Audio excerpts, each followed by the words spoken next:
Ok, donc l'idée générale, c'est de parler des liens qui peuvent exister, qui peuvent être tissés entre la pratique des bandes dessinées et les relations générales aux autres images. Et notamment aux images qui sont dites appartenir à l'histoire de l'art, pour ce que ça veut dire. C'est-à-dire images du passé, pour ma part surtout, puisque c'est essentiellement avec des images du passé que je dialogue dans mon boulot en bande dessinée. Mais bon, je pense que le plan d'inscription théorique et de questionnement serait rigoureusement le même si la question se posait dans des œuvres contemporaines ou modernes. D'ailleurs, il y a un des bouquins récents qui s'appelle Ars Memoriae qui rend compte d'une expérience dans des musées de toutes sortes, le musée d'art moderne d'Ostende par exemple, et dans des collections plus contemporaines, notamment à Bruxelles. Donc c'est pas un questionnement qui lierait ça à un certain type d'objet, qu'on ne se trompe pas sur un rapport patrimonialisant. Je pense qu'on interroge par la bande dessinée toute forme possible d'image des autres, en fait, possiblement. Moi, je viens plutôt du monde de ce qu'on appelle l'art contemporain, ce qui est plutôt bizarre de dire ça, parce que la bande dessinée est un art contemporain. Donc, c'est étrange de les opposer. C'est un des points sur lesquels l'écriture actuelle sur les bandes dessinées est souvent étrange. Il y a plein de publications qui, par leur énoncé même, créent une espèce de séparation ontologique là où elle n'a pas vraiment lieu d'être.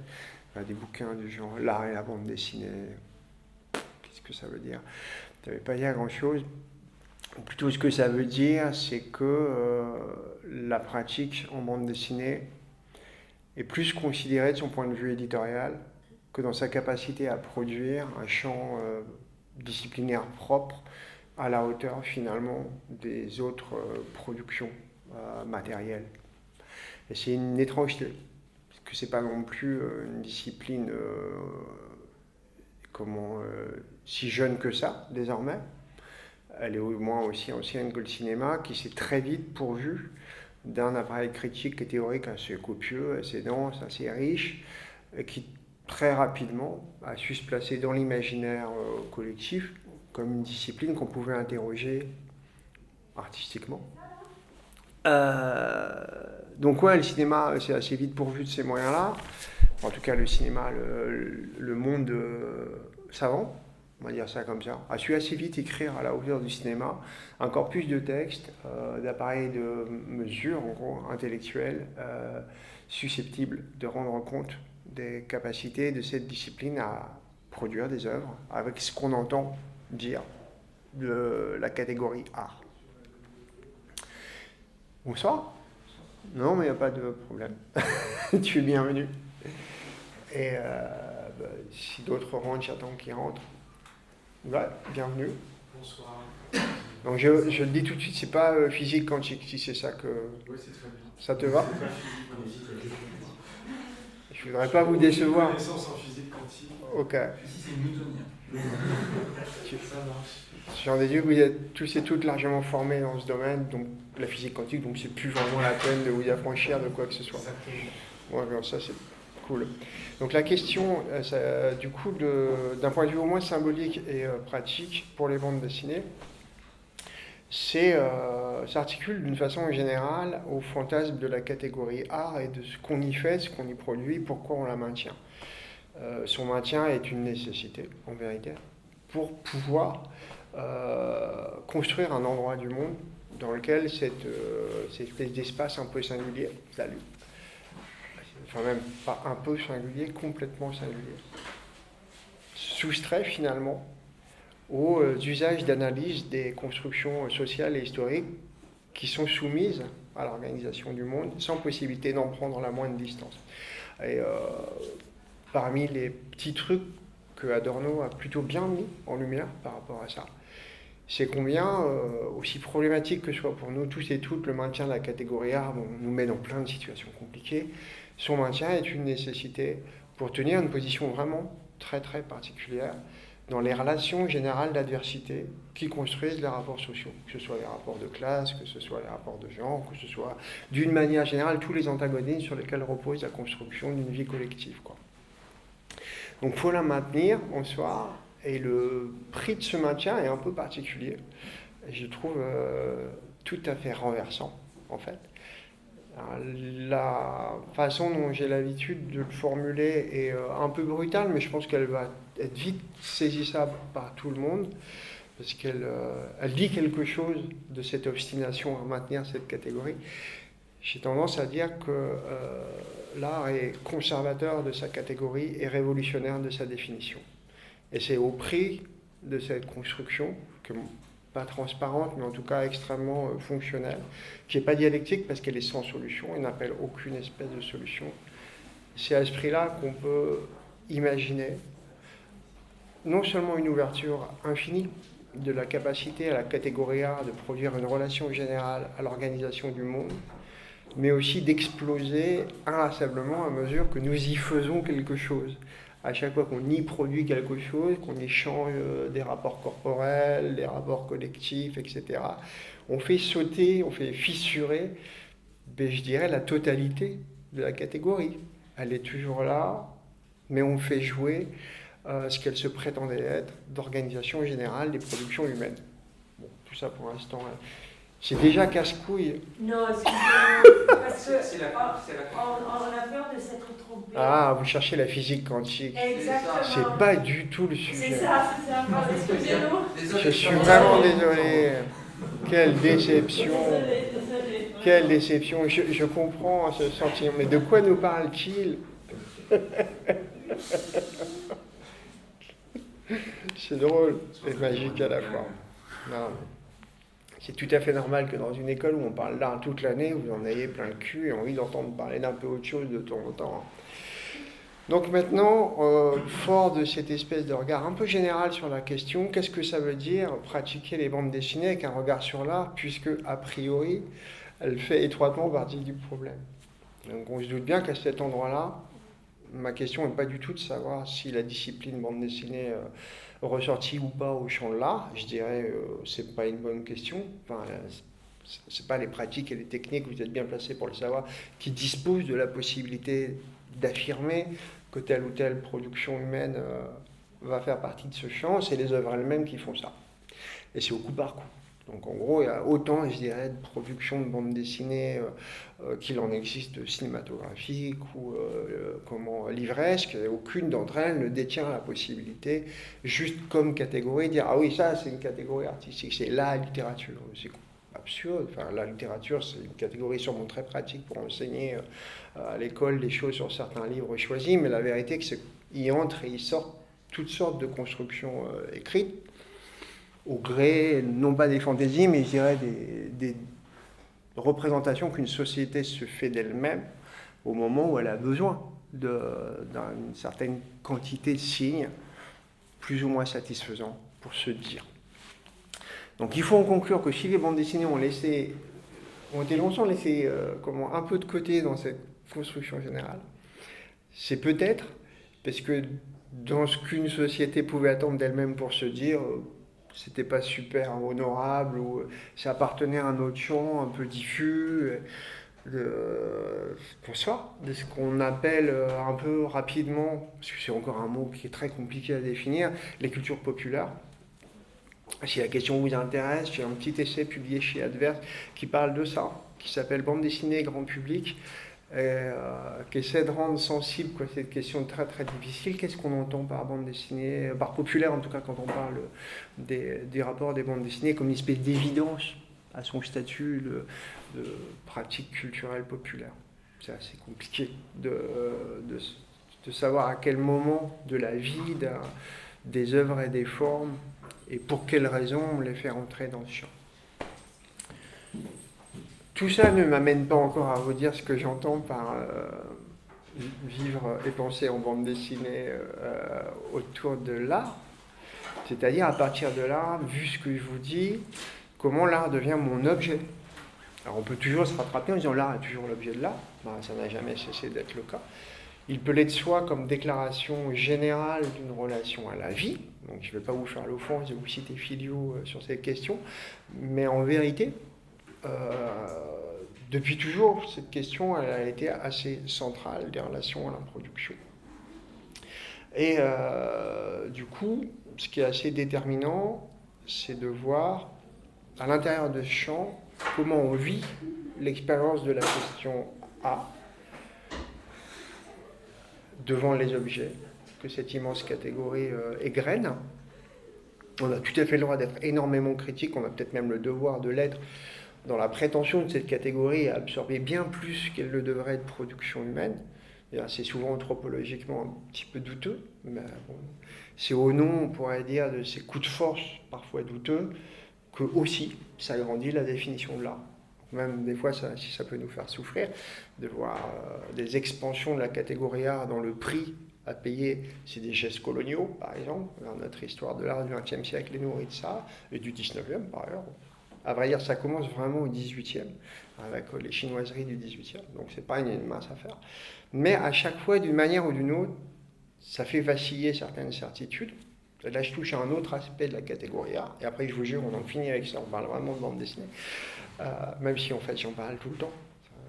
Même quand je vous parle de polyptyque du 14e, en fait, je parle encore de bande dessinée. Je parle tout le temps de bande dessinée, même quand je parle d'autre chose, donc soyez certains de ça. Qu'est-ce que je disais? Là, je me suis perdu dans ma propre digression, je ne vous cache pas que je suis un poil fatigué. Qu'est-ce que je disais à l'instant? J'étais sur les coups de force anthropologiques, l'élargissement par la discipline et également des fois par la violence qu'on peut faire à nos rapports éthiques et politiques au monde. Donc le maintien à l'intérieur de ça, d'une relation à l'art, veut dire le maintien constant à la fois de cette certitude, de la plasticité de cette catégorie d'un point de vue définitionnel, et donc de la richesse qu'elle nous offre d'y agir, en bande dessinée ou autrement, et l'abandon, si on peut, pour autant, du coup, de toute fétichisation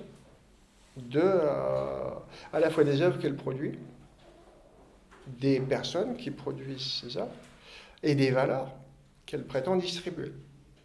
Parce que c'est ce qu'est l'art, fondamentalement critique de sa catégorie. Et je dirais critique de toutes les catégories. C'est ce qui le rend aussi intéressant. Critique donc de lui-même, ça veut dire que même si aujourd'hui dans la construction opératoire de l'art et de son marché, il y a une grande quantité d'actions qui ressortissent au champ vraiment de la construction sociale et culturelle. En gros, on fait des résidences, on fait des ateliers, des trucs comme ça. Il ne faudrait pas se bercer de l'illusion que l'art fait du lien social. Parce qu'en fait, pas du tout. C'est le contraire. Ce que produisent les œuvres, c'est une mise en faillite systématique de l'évidence des constructions sociales. C'est-à-dire partout, précisément, on a l'impression que c'est comme ça que ça marche. Si la catégorie art a du sens, c'est de montrer tout ce qui ne marche pas, pourquoi ça ne marche pas, et pourquoi on a tout intérêt à faire en sorte que ça ne marche pas. Donc c'est un travail de bousillage, a priori, du lien social. C'est bizarre de dire ça en étant assis à une table avec une construction terriblement académique, mais que vous êtes invité à bousiller à votre tour. Ça veut aussi dire que vous pouvez m'interrompre évidemment à n'importe quel moment pour y injecter du paratexte et on peut partir en couille avec plaisir. Maintenant, qu'est-ce que ça veut dire du coup la façon dont cette question se pose à moi en bande dessinée? Comment j'en suis arrivé là? J'en suis... c'est pas la physique quantique.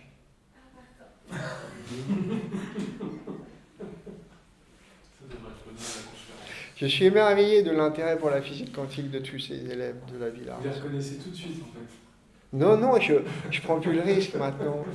J'ai pas envie qu'ils s'assiedent gênés, qu'il y ait un grand moment d'embarras, ils se rendent compte que je suis pas du tout en train de parler des particules. Enfin, si, mais pas du tout les mêmes. Et, donc voilà, j'évite plein de gênes à plein de gens, je pense. Alors pourquoi les bandes dessinées? Pour moi, d'abord c'est un choix éthique et politique au départ. Donc comme je vous l'ai dit, je viens du monde de l'art contemporain, c'est-à-dire que j'ai commencé clairement ma vie en concevant des pièces, plutôt des installations, même si j'ai fait pas mal de peinture. Mes premières d'expositions que je considère comme importantes dans ma vie, c'était plutôt des installs. Donc tout début des années 90, fin des années 80. Et puis, précisément, la construction sociale des œuvres, même si c'était moins le cas à ce moment-là qu'aujourd'hui. En province, l'art contemporain était encore considéré avec beaucoup de dédain. Donc il y avait moyen d'y faire vriller des trucs, quoi. Mais pour autant, on était déjà en train de fabriquer quelque chose comme un tissu d'évidence dans la façon dont circulaient les œuvres de l'esprit et les productions matérielles. Et ça ne me satisfaisait pas du tout. Ma vie, j'y prends plaisir que dans une intranquillité. J'ai très peur d'une tranquillité artistique. Pascal disait que sa place au soleil, c'était le début de l'usurpation du monde entier. Je pense que c'est le cas. Donc je ne veux pas ma place au soleil. Et du coup, tout en voulant continuer à faire la seule chose qui me donne envie de vivre, c'est-à-dire une pratique de l'art, j'ai cherché un endroit où il y avait potentiellement soit une certaine déconsidération pour des formes que tout le monde méprisait plus ou moins, mais en tout cas, j'avais au moins la certitude qu'on allait me foutre la paix dans mon rapport expérimental au monde, puisque ça n'intéresserait pas grand monde ce que j'allais faire. Ce qui était vrai. C'est ce qu'on appelle un sacré plan de carrière. Mais c'était assez chouette. Ouais. Vers quelle année? Alors, il y a plein de va-et-vient dans mon histoire artistique. J'ai commencé par quitter la scène de l'art contemporain pour celle de l'écriture poétique et romanesque, tout en continuant à pratiquer le dessin. Mais ça veut dire que mon maintien de relation aux œuvres plastiques était plutôt de l'ordre de l'analyse et de l'essai, chose que je continue à pratiquer. Et les bandes dessinées étaient inscrites plutôt dans des travaux personnels, des petits trucs que je mettais en forme qui m'obsédaient. Des obsessions toutes courtes, mais qui finissent des fois par prendre forme genre 20 ans, 30 ans après, quoi. Par exemple, avec un de mes amis de toujours, on parlait beaucoup copieusement de bande dessinée, de ce qui ne pouvait se faire que en bande dessinée avec rien d'autre. Et si possible, partant de ces bases, d'y rajouter en plus des complications extrêmes pour que même les bandes dessinées rendent ça très pénible. En fait, choisir quelque chose qui ne pourrait devenir pénible qu'en bande dessinée. Si je suis clair. Donc, par exemple, produire un récit en vision subjective de l'homme invisible sans que jamais ce soit énoncé. Donc, rien ne vient jamais garantir son invisibilité par la construction du récit. Et on avait décidé, on n'utilise pas de miroir dans le récit, c'est trop facile. Donc, comment on fait pour construire un récit qui rende sensible le fait que le narrateur soit invisible à tous, sans le truchement de ce genre de trucs et sans que ce soit dit? Voilà, des espèces de jeux théoriques, comment on fait ça en bande dessinée? Donc c'est devenu un bouquin, genre 30 ans après, qui s'appelle Moins par moins. Ouais. Est-ce que c'est lié aux contraintes de l'Oulipo, enfin l'Oubapo du coup puisque... Non, à ce moment-là, pas du tout. Même si, comment dire, effectivement, l'Oubapo a pris une place importante à partir de, on va dire, tout début 2000. Tu sais, quand tu as Comics 2000, la grosse somme qui sort de l'assaut, à ce moment-là, il y a des gens de l'assaut qui sont liés parce qu'il y a eu une petite sortie, je crois, de quelques-uns d'entre eux à Cerisy, la salle. Du coup, ils ont rencontré des membres de l'Oulipo. Il y avait un goût pour la pataphysique de certains d'entre eux. En gros, se monte le club de l'Oubapo. Donc, pour ceux et celles qui ne savent pas ce que c'est l'ouvroir de bande dessinée potentielle, ce qu'on appelle les OUPO, les ouvroirs potentiels. Il y en a plein. Le premier, c'est l'Oubapo, qui est fondé autour de personnalités assez chouettes comme le Lyonnais, Queneau, Pérec, Calvino, enfin ils sont un petit nombre, Roubaud un peu plus tard. Et c'est la mise en place de jeux structurels, c'est-à-dire qui visent à mettre en évidence tout ce qui est très souterrain dans l'écriture, qui ne se révèlent jamais vraiment, qui ont fait les fondations, si vous voulez, et qui par des jeux, la mise en place de jeux très très simples, d'un seul coup explosent au grand jour. Les plus connus, c'est les exercices de style de Raymond Queneau, qui décrit la même scène avec chaque fois un angle différent d'approche. Sinon, il y a la disparition de Pérec, qui est sur un sujet très tragique, qui est celui d'une disparition assez grave qui hante le livre Donc il choisit d'escamoter ce qui pourrait presque rendre muet la voyelle la plus courante de la langue française. Et l'oubapo, donc c'est essentiellement ce que j'appellerais la bande des Suisses, qui va mettre ça en place, c'est-à-dire Ibn al-Rabin, Baladji, Yves Levasseur, j'en oublie un, on sur moi. Oh merde, Grundig. Chez les Français, c'est essentiellement le Croar qui va vraiment entraîner les autres Français dans ce bordel. Le résultat est souvent décevant, puisque comme dans l'Oulipo en fait, c'est-à-dire que la volonté de rendre visible quelque chose fait que cette visibilité et cette mise en lumière devient l'objectif, et ça crée souvent des récits qui sont décevants en tant que récit, en tant qu'œuvre d'art, souvent.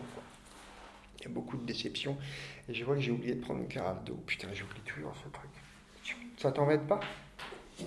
T'es super gentil. Je suis vraiment désolé. Donc non, mon rapport à la contrainte, c'est pas un rapport de cet ordre. C'est vraiment un goût, d'une manière générale, pour les mécanismes narratifs. Et l'idée que c'est toujours assez intéressant de faire affleurer une difficulté supplémentaire juste pour, tu vois, restreindre le champ au maximum.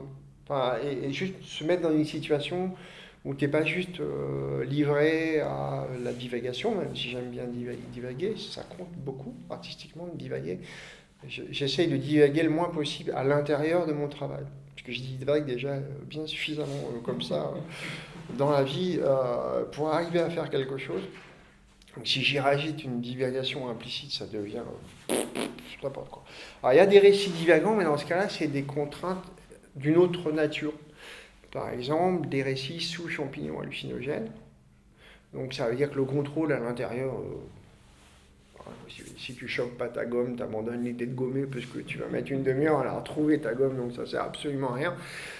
Si tu trouves pas la bonne couleur, t'en prends une autre, quoi. Voilà.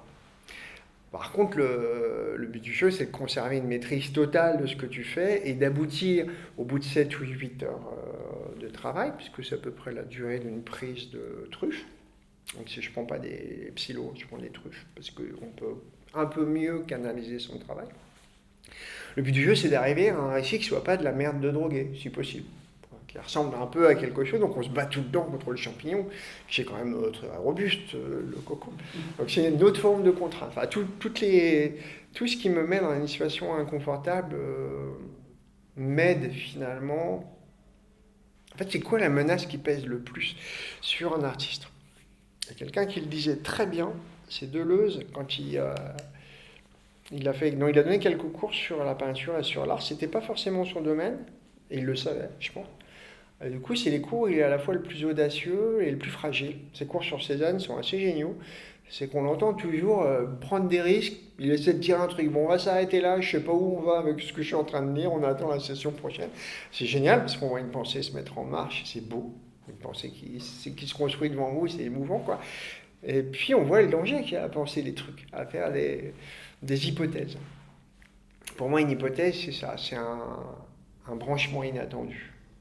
On tente un branchement inattendu. On a un risque de se vautrer. On ne peut pas brancher tout et n'importe quoi. C'est des fois juste, ça pète, ça n'a aucun intérêt. Mais on essaye ça, un branchement inattendu. Et Deleuze, par rapport à cette question très simple, dit que la page blanche, c'est vraiment une image stupide. Personne n'a peur d'une page blanche parce que c'est pas ça le problème. Le problème de la page au moment où on commence un boulot, c'est pas du tout d'être vierge, c'est le contraire. C'est d'être un tissu de lieux communs. Et c'est ça qui nous guette tous. Il y a d'abord les lieux communs institués par la société. Dieu sait si ça déborde, notamment dans le monde de l'image. Parce qu'on travaille entouré tout le temps des œuvres qu'on aime et avec elles. C'est pour ça que moi j'ai pris une précaution d'usage. Je travaille avec des œuvres entre le XIIe et le XVIe siècle. Donc ma chambre, enfin, je limite la casse en fait, en allant vers des œuvres qui n'ont plus, je dirais, qui n'ont plus cours dans le bavardage contemporain. Ça change pas tout, t'es adorable, merci beaucoup. Mais n'empêche que c'est quand même ce qui nous menace tous et toutes.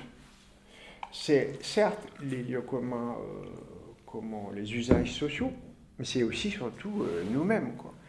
C'est tout corps porte en lui sa propre institution en devenir. On est tous potentiellement les singes de nous-mêmes. Et c'est ça qui me terrifie.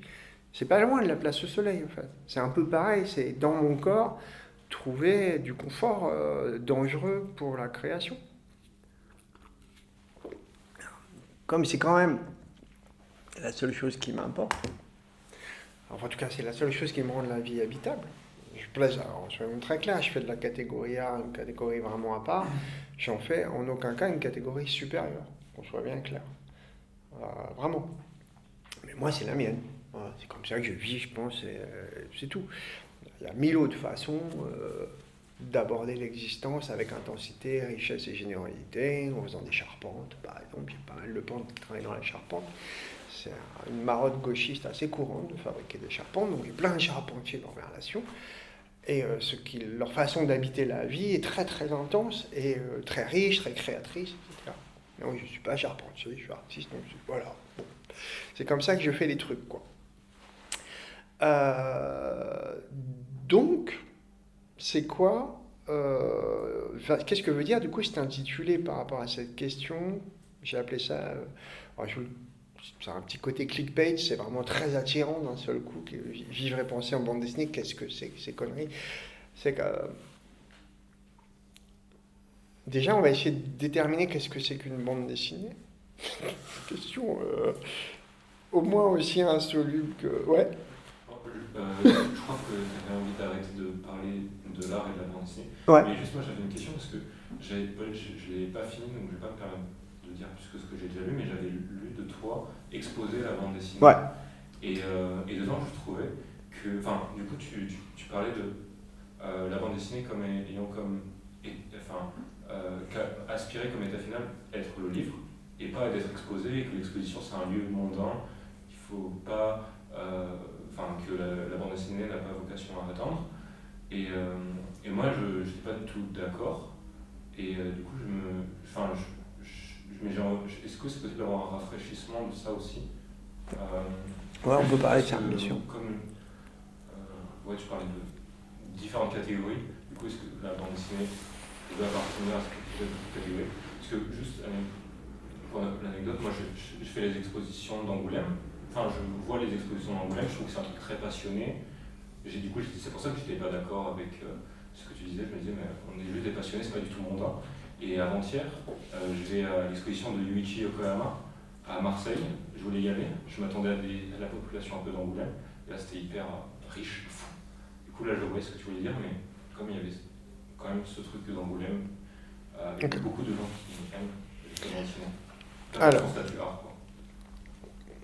parmi les trucs, les questions qu'on est obligé de se poser quand on est artiste, c'est quelles sont les conditions d'apparition sociale des œuvres. Voilà. Donc la réponse, la condition d'apparition sociale des planches de bande dessinée, c'est l'édition. C'est-à-dire que ça ne veut pas dire que toute bande dessinée se pense dans ces conditions d'apparition sociale. Le deuxième volet de l'essai que tu as lu s'appelle « Les bandes dessinées exposées » et vise à produire une pensée de l'espace et des corps qui traque dans l'expérience de la bande dessinée la possibilité d'y répondre dans l'espace, c'est-à-dire de voir en quoi tout ce qui se développe de spécifique entre la matérialisation plastique et les cours narratifs qui s'y glissent, comment ces opérateurs-là se mettent en branle, peuvent être mis en branle dans l'espace de façon spécifique. En gros, est-ce qu'il est possible dans l'espace de répondre à de multiples questions? La première, est-ce que dans l'espace, on peut produire des aménagements pour les corps qui traversent l'espace, qui soient des expériences de bande dessinée? Et est-ce qu'on peut montrer quelque chose des bandes dessinées comme objet spécifique, adapté à leurs nouvelles conditions spatiales? Donc ce que je dis dans ce livre, c'est assez simple, c'est que toutes les bandes dessinées qui ont été conçues par leurs auteurs et autrices pour être des livres sont des livres. Et il n'y a aucune raison au monde, à part un fétichisme extrêmement déplaisant, non seulement à mettre ça sur les murs pour satisfaire chez nous des passions douteuses pour la tambouille, mais en fait, qui n'y est pas sensible. Si on est, je sais pas, un fan hardcore de Harvey Kurtzman, un petit pic d'excitation à l'idée d'en voir un vrai. Mais tu conçois que c'est un comportement absurde artistiquement. Ça n'a pas de sens. Cet objet, une planche d'Harvey Kurtzman, est pensée par Harvey Kurtzman pour être imprimée, et tous les gestes artistiques qui sont faits de telle manière à être escamotés par le travail final et pensé avec lui. D'autre part, le récit, un Kurtzman ou l'autre chose, on s'en fout de l'artiste dont on parle, ce récit est conçu pour être éprouvé dans sa construction narrative qui est bousillée par la sanctification sur un mur, qui n'est pas seulement une opération patrimonialisante un peu ridicule, mais qui est aussi une opération destructrice des singularités de la bande dessinée, et qui plus est avec un manque d'imagination qui fait pleurer tout de même, qui consiste en gros à traiter une planche de bande dessinée exactement comme on l'a fait depuis toujours avec les peintures, puis quand on manquait d'imagination, souvent, trop souvent, avec la photographie. Cette question, elle s'est beaucoup posée pour les photographes pendant longtemps, pendant des décennies, tu vois. Et quelques personnes y répondent. Bien, la plupart, mal. Mais est-ce que du coup tu considères que l'exposition de bande dessinée a le même statut que l'exposition de la catégorie art? Et est-ce que les personnes qui vont voir les expositions... Enfin, moi je trouve que du coup la différence c'est juste...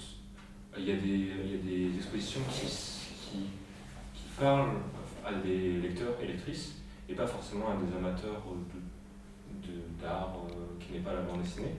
Et du coup, la fétichisation des originaux et des choses comme ça, est-ce que c'est négatif? Parce que moi, là, encore plus pour l'exposition de Yuichi Yokoyama, où ces planches finales n'ont rien à voir avec ces brouillons, et là, il était exposé ces brouillons qui étaient tellement différents, qui étaient colorés, et moi, en tout cas, ça me rapproche, j'ai l'impression d'être plus proche de l'auteur, et du coup, d'avoir un petit... comment dire ça, d'être un peu plus biaisé, mais pas pour me déplaire, de l'œuvre papier, du coup de encore plus profiter, je sais pas, du coup l'exposition était pour des lecteurs et lectrices, mais les personnes qui s'y sont retrouvées au moment du vernissage, c'était des mondains de fous, mais c'était pas non plus... c'était juste qu'il y avait un bug dans la matrice de l'exposition, mais je sais pas, pour toi c'est vraiment quelque chose qui devrait pas arriver, l'exposition de bande dessinée. Même pour Angoulême, je suis conscient que c'est quand même une machine à fric, mais les gens qui y vont et les gens qui... Il y a plusieurs plans dans ce que tu dis qui sont de nature un peu différente. Il y a la question art, et voir simplement à quel endroit elle se joue, comme type de pari, à l'intérieur d'une œuvre et d'une pratique, qui n'est pas une évidence non plus. Donc par exemple, comment elle se joue chez Yokoyama et à quel endroit? De toute évidence, elle se joue dans la publication de livres, parce que quand Yokoyama veut faire des expositions, il en fait des vrais. Il fait des vitraux, il fait toutes sortes de pièces pour l'espace absolument géniales. Donc en exposer des brouillons de planches, c'est une marotte sans doute très satisfaisante pour Laurent et Nicolas, pour les éditeurs de Yokoyama, mais je pense que ça n'a pas d'intérêt. Et je pense que l'idée selon laquelle c'est chouette de se retrouver illusoirement plus proche de son auteur est assez chelou à mes yeux. Mais je comprends tout ça, j'entends tout ce que tu dis. C'est compliqué parce qu'une expo de planches de bande dessinée, on voit bien par exemple que quand elle satisfait un regard patrimonial, elle est elle-même ambiguë sur la question des statuts. Quand on voit par exemple que la question art, c'est longtemps et continue encore à se sanctifier pour les amateurs de bande dessinée historique. On pourrait parler longuement d'ailleurs de la façon dont les rapprochements de la question art se sont faits à l'intérieur même des bandes dessinées pendant un siècle. C'est assez douteux tout le temps. Et en tout cas, le rapprochement par exemple s'est fait pendant très longtemps, traditionnellement, dans les milieux habituels de la bande dessinée, uniquement par la fréquentation institutionnalisante de la monnaie dans son association à la vente des œuvres. C'est-à-dire que quand les planches sont arrivées à Drouot, on s'est dit ça y est, c'est de l'art. Pour dire les choses crûment. Quelle étrange façon de poser les choses. Je ne peux pas la poser en ces termes. Mais tu comprends qu'en fait, on joue à plein de jeux très compliqués parce que la question art, elle ne se pose pas forcément dans toutes les productions en bande dessinée. Si on avait posé la question à 80% des dessinateurs de comics américains dans l'âge d'or, par exemple, je me dis, je ne comprends pas de quoi vous me parlez. Enfin, c'est pas mon problème. En fait. Quand le premier Action Comic est publié, je crois que c'est en 1938, c'est pas la question des auteurs de ces bandes dessinées de savoir si ce sont des artistes, ça leur est indifférent. C'est pas ça leur problème. Et je dirais que la question art est un problème de temps en temps en bande dessinée. Il y a plein d'autres façons de faire des bandes dessinées. Or, de façon indifférente, Angoulême sanctifie tout ça en jouant toujours, tu vois, sur l'ambiguïté des statuts, qui passe, quand c'est pas la sanctification par l'argent, les planches, enfin, ça se vend cher, donc c'est de l'art, c'est aberrant, mais c'est comme ça, c'est vrai, hein, mais je vous invente rien, c'est aberrant, mais c'est comme ça. La muséographie, en fait, apporte aussi des garanties d'artisticité assez artificiellement, sans jamais reposer la question de l'action. C'est-à-dire, l'art, c'est avant tout une activité. Chaque auteur, chaque autrice, de voir où eux et elles questionnent leur relation à cette expérimentation du monde, tu vois. On ne peut pas statuer de façon générale, et surtout pas d'une façon dont le musée apporterait les garanties que quelque chose de cet ordre a lieu. Mais on a cette habitude.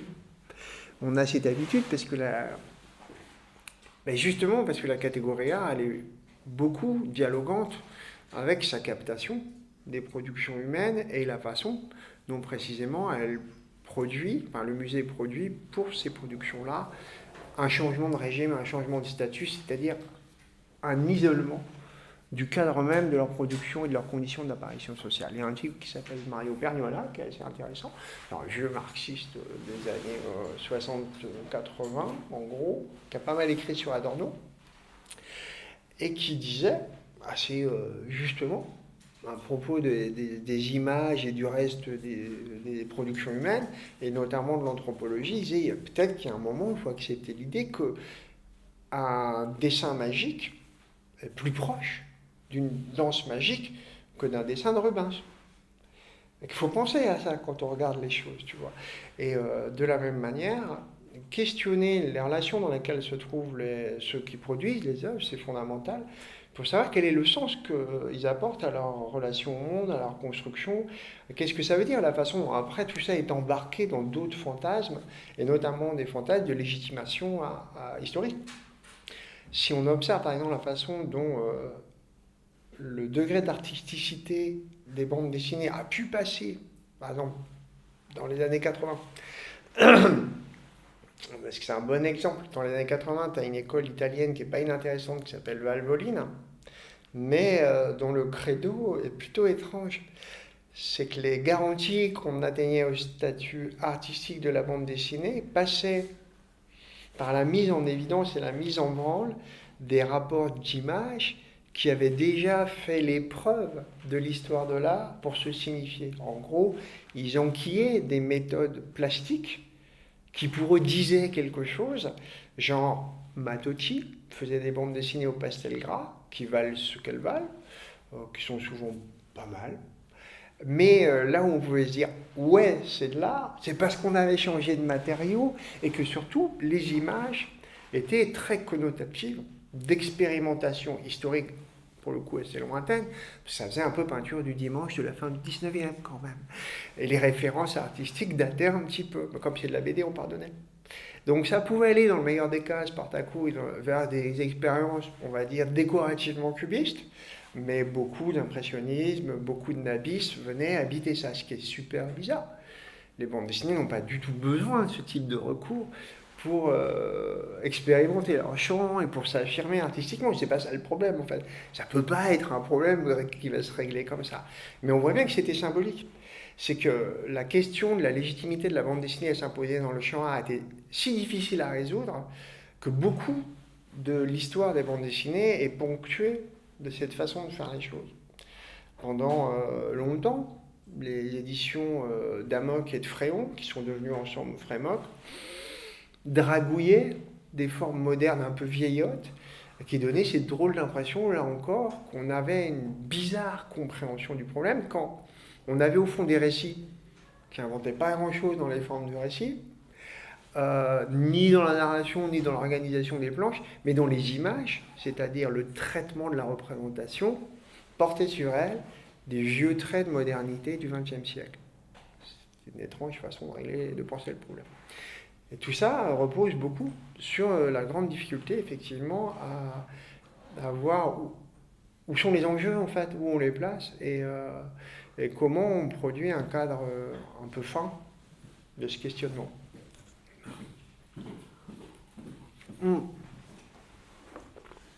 Donc, pour ma part, à moins que vous ayez d'autres questions sur cet aspect-là, la façon d'introduire cette question dans mon propre travail, elle a été triple. Là, j'ai pris des notes pour voir, mais bon, on va peut-être pas s'attarder trop longtemps, puisqu'on a déjà pris du temps et je ne voudrais pas vous épuiser. En fait, on n'a pas commencé la conférence. Ça va, 18h50. Comment ? Donc, il y a un moment où vous allez mourir de faim, donc il va falloir en tenir compte. Donc, je ne veux pas vous voir dépérir devant moi lentement. Donc, ma question, elle s'est posée devant les œuvres du passé surtout, et notamment là-dessus, c'était sur les multiples pans où ces œuvres se disposaient autour de nous, notamment beaucoup dans les musées, sauf si vous avez le bonheur d'aller régulièrement en Italie, elles sont encore très présentes dans les églises, donc elles sont loin d'être toutes muséographiées, même si souvent, de plus en plus, elles sont muséographiées un peu à l'intérieur des églises, qui ont une autre façon de les éclairer. Forcément, il y a une prise en considération du contemporain, ce qui est normal. Enfin, c'est une œuvre, on en a déjà parlé juste avant, mais elle n'est pas figée dans sa façon d'être observée dans le temps. C'est normal qu'elle traverse comme ça plein de façons d'être appréciée et regardée. Et du coup, comment en bande dessinée et par la bande dessinée, moi je les pense, ces œuvres, déjà comment je les pense distinctivement, parce que ça compte beaucoup pour moi de couper avec cette vilaine habitude qui n'a aucun intérêt pour les amateurs et amatrices de bande dessinée, d'aller absolument chercher dans le passé tel truc, ça, la tapisserie de Bayeux c'est de la BD, la colonne de Trajan c'est de la BD, non. À aucun moment, ça n'a absolument aucun sens, et surtout ça a zéro intérêt, mais c'est encore la chaîne de l'estimation. C'est comment rend honorable cette discipline en lui trouvant un passé mythique. C'est épuisant, ça sert à rien, et ça aide pas du tout à dégager ce que les bandes dessinées font. Par exemple, un exemple très très simple, vous allez comprendre où je veux en venir. L'organisation à l'intérieur de certains manuscrits, je laisserai un manuscrit vraiment à part, c'est les Cantigas de Santa Maria, qui posent toutes sortes de problèmes vraiment uniques en leur genre. Mais si on prend des trucs un peu plus banals, comme les manuscrits d'Hérat de Landsberg, même s'ils n'existent plus sous leur forme originelle, il n'y a plus que des copies, mais on se dit, ah ouais, quand même, là on y va dans la bande dessinée, on est à plusieurs moments, et il y a des phylactères, blablabla. Il se trouve que ce qui va construire en partie les bandes dessinées, c'est deux trucs fondamentaux. C'est la fabrication d'opérateurs de durée et un espace conjonctif des images. On dit comme ça, ça me fait mal à la tête à tout le monde, mais c'est assez simple. La bande dessinée, c'est pas un problème de temps, c'est un problème de durée.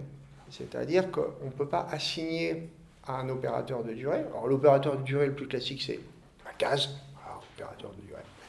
Mais la case, c'est nécessaire. On n'est pas obligé de foutre des traits autour de telle scène, on n'est pas obligé de la ceinturer, on n'est pas obligé d'en mettre plusieurs sur une page. On peut aller assez loin dans les glissements et la possibilité de construire des opérateurs de durée. Et ces opérateurs de durée existent comme force plastique. Donc ça, c'est particulier au monde dessiné. Alors que les opérateurs de la peinture ou de l'enluminure sont des opérateurs de temps. Un opérateur de durée permet de le penser comme un espèce à la fois de subjectivation de celui qui s'y confronte, qui, pour le faire exister comme comme appareil de durée doit s'y impliquer. Il lui donne sa durée par sa durée. Et en plus, ce sont des zones d'autonomie complète, de durée. C'est-à-dire qu'ils débordent très largement ce qu'on pourrait appeler un moment. Il n'y a pas de moment, en fait. Si vous regardez, je ne sais pas, un type qui court dans une bande dessinée de Jacobs, s'il est en train de parler en courant, c'est pour un exemple très simple, mais ce qu'il est en train de dire ou le paratexte qui l'accompagne n'a rien à voir avec l'expression de la vitesse supposée être celle de la course. Il y a une disjonction entre les deux. Donc ça, c'est une propriété des vacuoles de durée qui construisent une bande dessinée. Et c'est un espace conjonctif, c'est-à-dire que par l'espèce de substrat énonciatif, vous pouvez dire narratif, mais c'est plus, de mon sens, quelque chose d'énonciatif. C'est pas obligé qu'on raconte une histoire, si vous voulez. On peut juste produire un continuum qui est la voix d'une bande dessinée. C'est conjonctif parce que ça les tient fermement ensemble, avec subtilité, ce qui fait la différence entre une collection d'images posées sur un mur et ces images côte à côte dans une bande dessinée.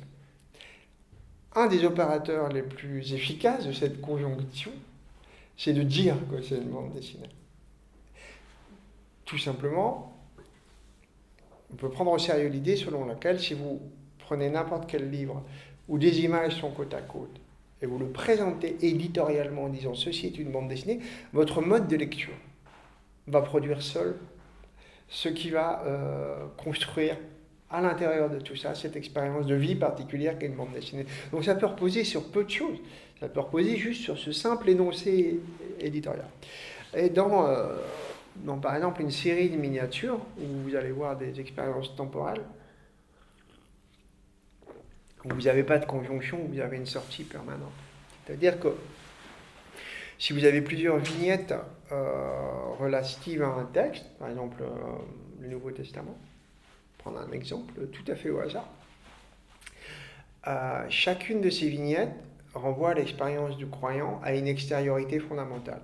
Et c'est à elle qu'il se réfère tout le temps. Donc au fond, un album, un manuscrit enluminé du XIIIe siècle est plus proche de l'expérience de vie que vous vivez dans une église quand vous traversez la nef devant un chemin de croix ou devant chaque station du Christ. Si vous êtes chrétien, vous savez ce que chaque scène représente, donc vous allez vous y référer. Et en fait, c'est un peu comme ça que fonctionne cet assemblage. Donc c'est vraiment autre chose. Évidemment, l'autre truc qui est important, c'est que pour qu'il y ait une bande dessinée, un peu comme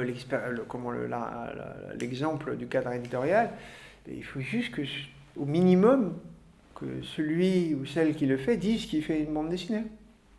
C'est bien de se renseigner auprès des gens qui font des trucs pour savoir ce qu'ils font, c'est-à-dire comment ils pensent ce qu'ils font. Donc c'est pas la peine d'aller demander à un type dans un scriptorium du XIIIe siècle qui fait des bandes dessinées. Non, foutons-lui la paix. Ça ne nous empêche pas d'aller téter aux mamelles de l'histoire pour nos images. Je fais que ça toute l'année, je ne vais pas dire le contraire. Hein. Donc maintenant, rapidement, et après, si vous voulez, on peut passer aux questions après ça. Ça prend chez moi plusieurs formes. Des rapports d'objets, des rapports de trajet, des rapports de sujet. Un rapport d'objet, j'en ai noté quelques-uns en bouquin. Il y a Misère et malheur de la guerre, Depuis un crâne et Scrapbook. Alors là, j'ai pas Misère et malheur de la guerre, c'est une série de dessins. Alors les Misères et malheurs de la guerre, c'est un cycle de gravure de Jacques Callot, qui est très beau. Donc, je vous invite vraiment à découvrir ces belles choses. Et donc c'est un... Alors qu'est-ce que j'appelle un rapport d'objet? C'est-à-dire clairement, mon rapport est très connotatif dans ces moments-là. Je suis devant une image, comme l'est un type, historien, genre, qui entretient avec cette image à ce moment-là une sorte de rapport d'érudition, si vous voulez. Je questionne vraiment son cadre, son contexte, et je me dis comment je fais apparaître quelque chose de son contexte, de sa singularité historique, de son dire des fois, puisque évidemment les images du passé sont excessivement chevillées à des discours, à des dires. Voilà. Comment je rends compte de ça? Par mon moyen, par la bande dessinée. Alors, un autre bouquin qui en rend compte ici, essayez de ne pas faire de pop sur la table. C'est ça, c'est Depuis un crâne. Depuis un crâne est un livre un peu particulier, qui n'est pas un livre d'illustration, contrairement à ce qu'on pourrait imaginer, qui est un parcours historique à travers une série de 2 iconographies. L'iconographie de Saint-Jérôme et celle de Marie-Madeleine. 2 iconographies qui n'ont pas grand-chose à foutre, a priori, l'une avec l'autre. Enfin, je veux dire, c'est pas des personnes qui ont pu se rencontrer, par exemple. Marie-Madeleine, comme vous le savez forcément, c'est une contemporaine de Jésus-Christ. Elle est censée lui avoir lavé les arpions et avoir un petit peu évangélisé Marseille, comme le veut la géographie par la suite. Et Saint-Jérôme, donc, c'est un des 4 docteurs de l'Église, important, avec Saint-Augustin, Saint-Ambroise et Saint-Grégoire, excusez-moi. Mais ils ont un petit truc en commun dans leur histoire, enfin un gros truc quand même.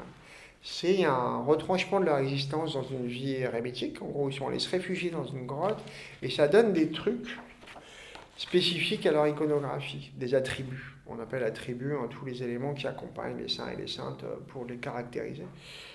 Et dans les attributs de ces 2-là, il y a un crucifix et il y a un crâne. Donc le livre s'appelle Depuis un crâne. C'est-à-dire qu'à chaque fois que vous voyez apparaître un truc ici, c'est l'articulation des 2 iconographies par l'endroit où devrait se trouver le crâne absent.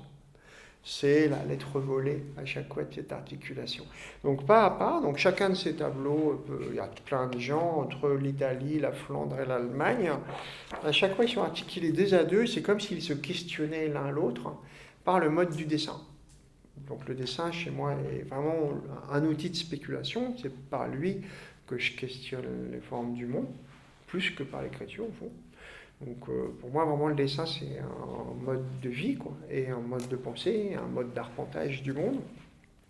Et ensuite, j'ai soumis ce va-et-vient, qui met aussi à l'épreuve parfois de la lisibilité, et aussi par rapport aussi au niveau, comme il y a des niveaux de langue, langue vulgaire, soutenue, etc., il y a des niveaux de dessin, où ça peut aller jusqu'au cartoon dans certaines des représentations choisies, et des fois, au contraire, une espèce d'académisme un petit peu buriné, comme ça. Donc, il y a plein de façons d'aborder cette question, d'essayer de mettre en lumière des propriétés de ces images. Et ensuite, j'ai confié ces images à une amie qui est historienne, surtout de la Renaissance italienne lombarde, donc au nord de l'Italie. Et elle a écrit sur ces images, comme si c'était du matériel historique. Donc elle soumet ces articulations, je parlais d'hypothèse comme d'un branchement nouveau, un branchement inattendu, c'est des branchements inattendus, et elle écrit là-dessus. Donc ça, vous pouvez le feuilleter si ça vous amuse, c'est vraiment un traitement par l'objet. Et le dernier, c'est le scrapbook. On en parlera demain pour le truc sur le fanzine et la small press, pour ceux et celles que ça intéresse. C'est un scrapbook, vraiment, on l'a pensé comme ça avec ma compagne. C'est un fanzine dans lequel on aborde, un peu comme dans Depuis un crâne, et notamment beaucoup, enfin le désanoblissement des relations à l'image, donc des techniques parfois extrêmement triviales, quoi, ou des approches très triviales de l'image, et produire un livre qui rend compte de nos relations à plein d'œuvres, de musée après musée, qu'on apprécie, et qui essaient de faire toucher quelque chose de leur propriété, des fois par des choses assez marrantes. Donc ici, c'est une vieille tapisserie des années 70 qui compose une espèce d'illusionnisme perspectif qui pique la tête, et d'en faire un élément par un jeu très très simple de construction avec une figure en pâte à modeler, renvoyant aux multiples questionnements autour de la perspective à la Renaissance, comment très rapidement elle apparaît, et très rapidement, en fait, elle disparaît.